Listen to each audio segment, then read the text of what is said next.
Oi, todo mundo. Eu sou o Lisandro e o meu grupo, que é o primeiro grupo, a gente vai falar um pouco sobre direito e a linguagem, né? A gente vai trazer um pouco aí da polissemia, a vagueira dos textos normativos, qual a consequência disso e a criação do direito por parte do intérprete e do aplicador. O grupo, ele é composto por Arthur, Brenda, Hannah, Jean, Jennifer, Júlia, Jules, Júlio, eu e Wesley. Bom dia, pessoal. Bom dia, turma. Bom dia, professor. Eu sou Hannah e hoje eu vim tratar um pouco mais sobre a linguagem jurídica e o ressignificado das palavras do cotidiano, atribuindo a elas um sentido técnico. Bem, o direito surge na nossa vida como um meio disciplinador da conduta humana, que se utiliza das normas jurídicas buscando manter a paz e a harmonia na nossa sociedade. É válido destacar o quanto é importante o processo interpretativo na aplicação dessas normas, uma vez que a linguagem jurídica promove uma ressignificação das palavras e dos símbolos linguísticos que são conhecidos no nosso cotidiano, formalizando a comunicação e atribuindo a essas palavras um sentido técnico. A gente conhece bem a importância que as palavras e a linguagem, de uma forma geral, têm para o direito, e como ela é uma ferramenta imprescindível aos juristas, né? Mas essa linguagem técnica que a gente utiliza é diferente da linguagem que a gente está acostumado no nosso dia a dia. Às vezes, através de palavras novas ou derivadas do latim, e muitas vezes até palavras que, apesar de serem presentes no nosso cotidiano, carregam um significado diferente, como é o caso da palavra competência, que no direito é utilizada para dizer se um juiz pode ou não julgar determinado caso.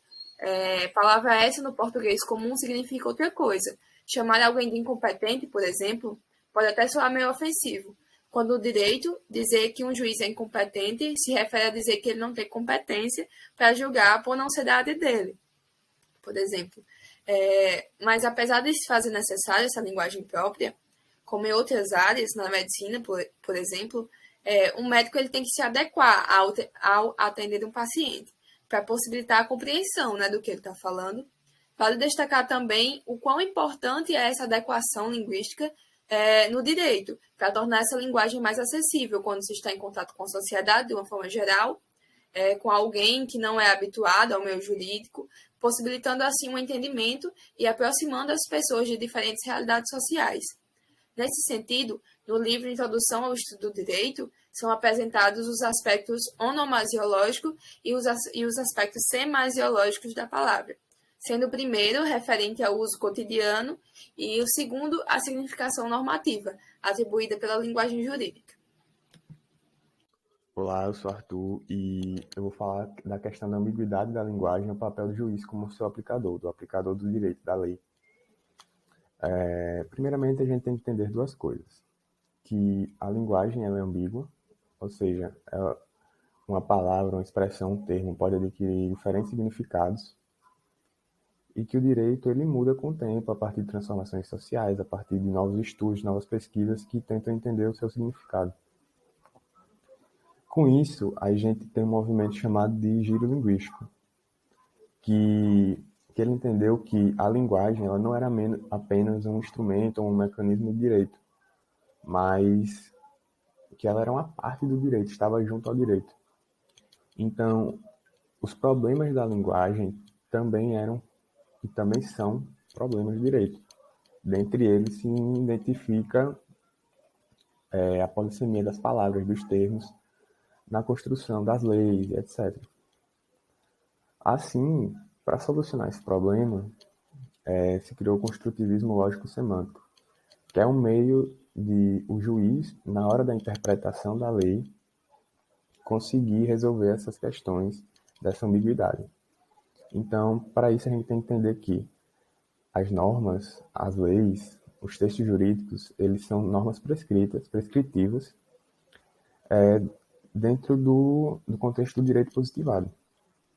Então, a partir disso, o juiz tem que analisá-las e disso extrair a norma a partir de um processo interpretativo.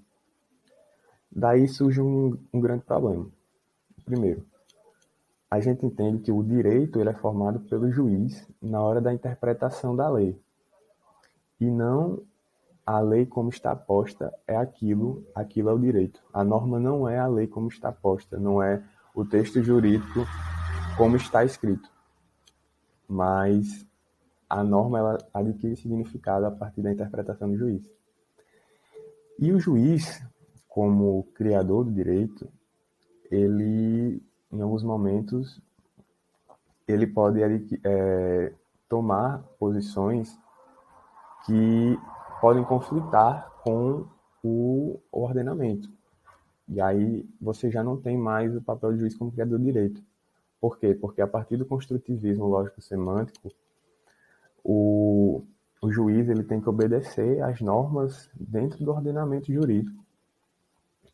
Tem que obedecer aos princípios do ordenamento, os comandos gerais, porque senão ele está fugindo do que está dentro da ciência do direito. Então, a partir desse processo interpretativo de criação do direito pelo judiciário, pelo juiz, pelo aplicador, você tem certos limites, e esses limites estão postos justamente pelo próprio ordenamento e tudo aquilo que o engloba.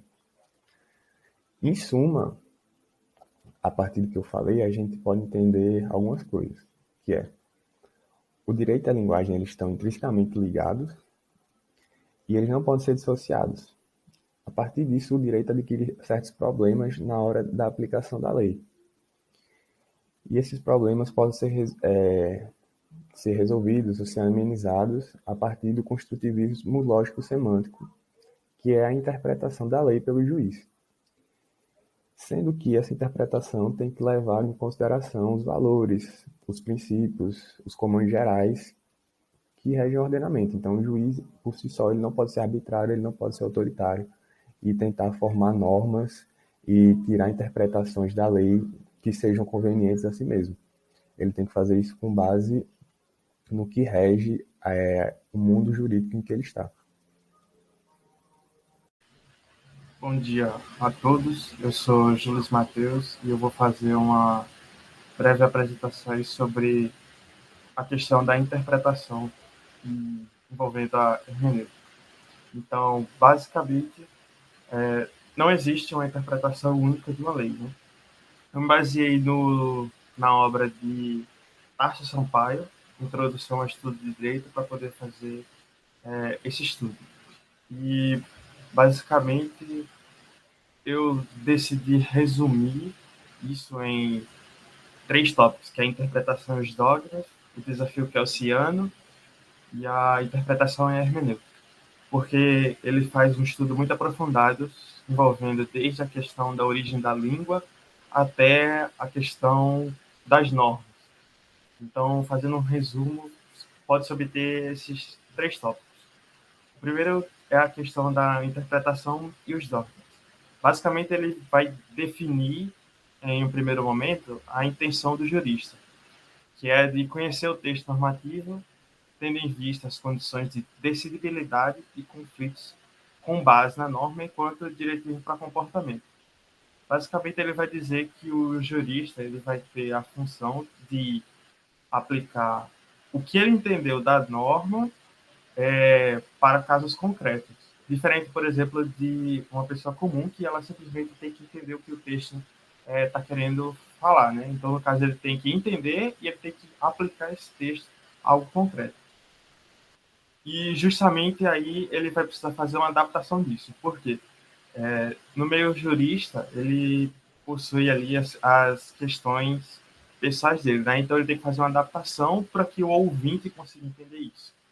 E aí você vai começar a ter problemas. Por quê? Ele vai fazer seleção, basicamente, do texto para que possa passar isso para outra pessoa. E essa seleção ela não pode ser feita de qualquer maneira.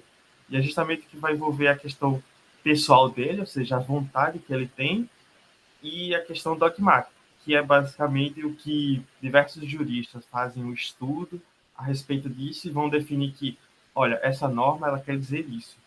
E esses outros juristas eles vão estudando e vão aprimorando isso e vão chegar à conclusão de que, de fato, aquilo estaria correto, de que, de fato, aquilo estaria errado. E aí, basicamente, vai começar o desafio kelsiano, onde ele basicamente vai dizer que a interpretação é um ato de vontade. E, de fato, é verdade, porque se você vai estar selecionando um texto, você vai basicamente estar separando aquilo que você quer, aquilo que você acha importante de um texto, com base na sua vontade. E aí vai começar a haver a tensão entre dogma e liberdade, que é basicamente até que ponto o jurista ele vai ter liberdade de aplicar a vontade dele da norma, ou seja, tirar aquilo que ele quer da norma ou aquilo que os outros querem. E até que ponto esse dogma, o que os outros juristas estariam afirmando como correto, estaria sendo dito como verdade. Afinal, as questões dogmáticas elas mudam de acordo com o período da história humana. Então, por exemplo, você tem leis que elas são influenciadas por momentos políticos, por pessoas e por outros fatores. E aí vai dar um caráter entre a interpretação autêntica e a doutrinária. Outro problema que a OCEN também vai tratar é a questão da tradução. Hoje em dia você tem um mundo muito mais globalizado. Então, o que acontece? Essa globalização faz com que as pessoas de outros países, outras normas, outros textos normativos sejam estudados por outros juristas. E aí você vai ter que fazer uma tradução do que aquilo está falando para cá. Só que existem palavras, existem frases que não possuem uma tradução exata. Então, aí vai ocorrer problemas, porque se você vai traduzir algo e não possui uma tradução, já começa a ter uma adaptação. E até que ponto essa adaptação estaria correta? Então, a tradução é um outro problema que Kelsen também vai tratar. E aí é que vai entrar a questão da hermenêutica. A hermenêutica é que vai buscar dar uma solução a esses problemas. Basicamente, a função da hermenêutica, juntamente com a tradução, é de passar as prescrições normativas para uma língua realidade, que é justamente aquilo que o Tarcísio Sampaio ele vai falar sobre a função do jurista. Então, a função principal da hermenêutica seria pegar uma prescrição normativa e trazer ela para algo mais real. Não adaptar o caso à norma, mas a norma ao caso. E ela vai fazer isso através da linguagem chamada hermenêutica dogmática. A hermenêutica dogmática é bastante complexa. O Tarcísio Sampaio ele faz uma análise bem completa, ele explica direitinho como ela funciona, inclusive sobre os atores, né, dela, que é basicamente o legislador normativo, o real e o racional, e ele explica como é que ele faz isso. Só que é muito complexo e não tem como eu trazer para cá de acordo com o tempo. Então, eu basicamente resumi nesses 3 tópicos a respeito da hermenêutica dogmática, que é a correção hierárquica, a participação processual e a relevância funcional. A correção hierárquica vai falar justamente da hierarquia. Então, ela basicamente atua de dentro para fora e de cima para baixo. De cima para baixo é aquilo que a gente já conhece, né? Então, tem questões de normas superiores, normas inferiores. Você segue ali toda uma ordem de quem está acima, de quem está abaixo, a questão de interpretação. Se você lê uma norma, se ela não satisfaz, você vai para a norma superior, né? Mas você também tem a questão de dentro para fora, que é basicamente você delimitar as normas que podem se aplicar, por exemplo, naquele caso. Então, você tem direito constitucional, você tem direito penal, você tem esses direitos aí que eles são separados, porque eles abrangem algumas normas que têm algum tipo de relação. E você tem a participação processual, que ela vai falar basicamente sobre os papéis das pessoas que estão envolvidas. Então, você tem, por exemplo, o papel do Estado, o dos agentes, né, que estão exigindo seus direitos. E a relevância funcional que vai tratar, basicamente, ali do quão importante pode ser uma norma. Oi, sou eu, Lisandro, de novo. E aí, então a gente vai falar aqui um pouco mais da polissemia dos textos normativos e as implicações. Então, quando a gente fala de polissemia, a gente tem que entender que é um fenômeno linguístico, em que ele vai consistir na capacidade da frase de contar os significados com vários significados. E aí, esse fenômeno ele é inerente aos signos linguísticos. Dada a inexistência de uma forma de um catálogo, né, normativo, trazendo ali um significado exclusivo para cada tipo de frase, isso acaba acontecendo. E aí, como resultado, a gente tem uma frase igual, assumindo significados extraordinários, dependendo de qual contexto que ela está inserida. E aí, a terminologia, em consonância ali com a linguística, ela justamente faz parte da lexicologia, que é a tecnologia que vai pesquisar o léxico e, por sua vez, vai incluir o conjunto de todas as frases que compõem uma língua. E aí, mais precisa que a lexicologia, a terminologia busca examinar o vocabulário específico de uma área de conhecimento. E aí ela tem como objetivo justamente definir essas nomenclaturas para que esses padrões aí que representam a ciência sejam descritos. E essas nomenclaturas elas são chamadas de frases, né? E o direito, como qualquer outra ciência, ele é dotado de um vocabulário específico e é justamente um item a ser examinado pela terminologia jurídica. E aí, trazendo isso aí, né, tem o Gerard Cornu, que ele é um grande estudioso de linguística, e ele separa em dois grupos. Né? O primeiro, incluindo essas frases criadas especialmente para os vocábulos da área jurídica. Esse segundo, que é justamente representado pelas frases que, de início, elas são pertencentes já à linguagem comum, mas elas recebem aplicações na área jurídica. E esse segundo grupo, ele constitui uma parte maciça da terminologia jurídica, né? Que é o único que sofre o predomínio da polissemia. Pensando que dentro da linguagem do direito, o tempo polissêmico ele adquire um sentido diferente do que geralmente é aprendido pelos não-juristas. Então, embora diferentes áreas também possam contar com esse sistema de tecnologia, né, que acaba tornando as coisas um pouco mais aperfeiçoadas, o setor jurídico está subordinado ao conteúdo do verbo. E aí o Brasil é uma república prolífica em regras. São muitos os que geram nossos órgãos de regulação, de conduta humana, até o parlamento. E o escolhido, né, o jurista escolhido, ele deve acabar fazendo um treino hercúleo para descobrir o que significa um regulamento. A ambiguidade da linguagem agora não manipulava mais continuamente para mencionar todo o lote que pretendia. A gente soma isso a uma multiplicidade de reassegurações normativas em uma república, onde o governo vai estender seus tentáculos para tomar conta de todos os assuntos. O intérprete ele não pode ficar só na superfície, né? Ele tem responsabilidade de examinar todas as hipóteses de estudo, ele precisa ter, no mínimo, a obrigação de tentar apreender a forma de entendimento derivada daquela norma. Então, dentro de um cenário contemporâneo marcado pelos novos paradigmas sociais de constante transformação e influenciado cada vez mais pelas tecnologias de informação, o direito ele admite um caráter muito mais aberto de adaptabilidade. E nesse sentido, essa conjuntura ela atinge também a linguagem e os signos linguísticos dentro do próprio direito, que aí, por sua vez, acabam se submetendo a determinadas particularidades, como é o caso da polissemia. Né? E aí, Fabiana Tomé, ela dá uma explicação que a polissemia está inserida em um ambiente de incerteza designativa, sendo considerado um tipo de ambiguidade, uma mesma palavra com dois ou mais significados, e ela se diferencia da homonímia por sua particularidade de possuir sentidos conectados metaforicamente.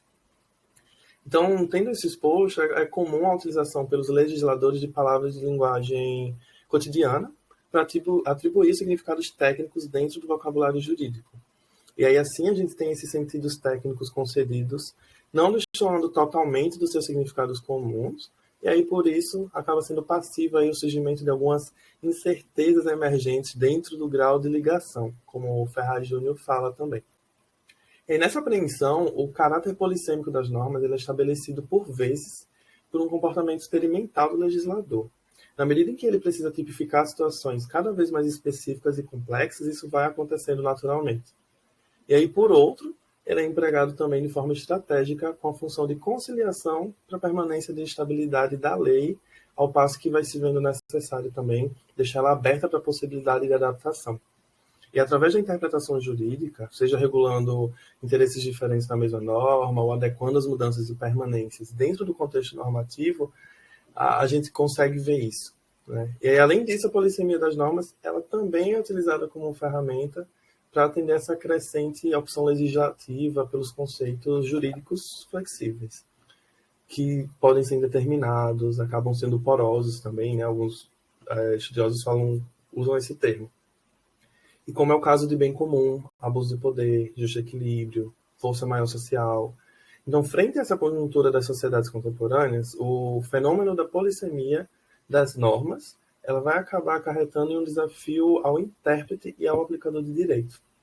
Uma hora usada como limite da arte de legislar, outra hora como estratégia política. Então, nesse contexto, se faz necessário uma maior elucidação do seu sentido, somada à definição da extensão, à limitação do seu conteúdo, quando aplicada a casos concretos. Olá, bom dia. Meu nome é Wesley e agora vamos falar um pouco sobre dois casos envolvendo a nossa temática, que é justamente a relação entre o direito e a linguagem. Então, o primeiro caso foi um pedido de embargos de declaração, foi julgado no Superior Tribunal de Justiça, no ano de 2021. Esse caso se tratou de embargo de declaração a uma decisão que reconheceu o direito de conversão da prisão preventiva da embargante para a prisão domiciliar com medidas cautelares. A embargante, ela sustenta que a decisão ela tinha omissão, ela padecia de omissão nessa decisão. No direito brasileiro, pedidos de embargo de declaração, eles servem, é um instrumento jurídico que pode ser pedido por uma das partes ao juiz, ao tribunal, para que se esclareça certo ponto, um aspecto de uma decisão, quando se alega, né, que houve uma certa omissão, obscuridade, ambiguidade na decisão. Esse caso foi julgado no Superior Tribunal de Justiça. Foi negado esse pedido de embargo de declaração por unanimidade pela quinta turma, porque os ministros, eles alegaram que nessa decisão não havia nenhum dos vícios contidos no artigo 619 do Código de Processo Penal, que fala justamente sobre isso, né, que os embargos de declaração são pedidos quando houver na sentença ambiguidade, obscuridade, contradição ou omissão, o que na visão dos ministros não havia. Com isso, o pedido foi negado. Já o segundo caso foi julgado no Tribunal de Justiça do Rio Grande do Sul, no ano de 2013, foi uma apelação. E esse caso se trata de uma mulher que entrou em um estabelecimento prisional com substâncias entorpecentes escondidas nas suas partes íntimas. Ela entrou para levar o seu companheiro que lá estava retido. Ela foi absolvida dessa acusação pelos desembargadores, foi absolvida por maioria.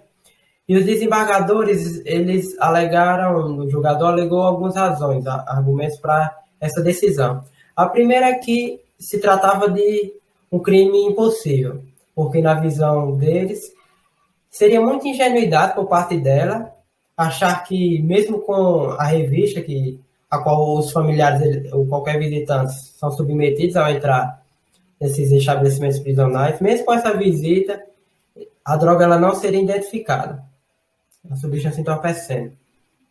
E o segundo argumento, que é o principal, é que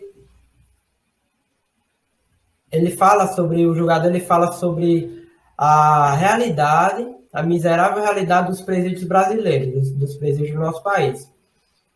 Falta de segurança, falta de infraestrutura, onde as facções criminosas, elas dominam e praticamente obrigam os presos a viabilizar a entrada de entorpecentes nas unidades prisionais, muitas vezes fazendo uso dos seus próprios familiares, temendo represálias dentro das prisões.